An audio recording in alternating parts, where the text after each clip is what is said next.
কাম দিলাম তুই ছোট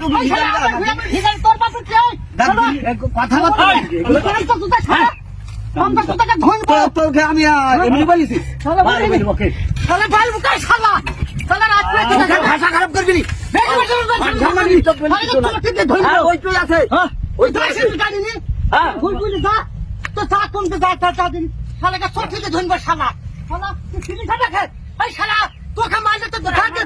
আমার কিচ্ছু নাই আমার আবাদ করলে চলবে না করলেও চলবে আবার পরিষ্কার এই শালা আমার হুই ভিতরে তোর কেন আমি তোকে কি বলি বলি এই শালা তোর বলবি কি এই শালা মাল তো যা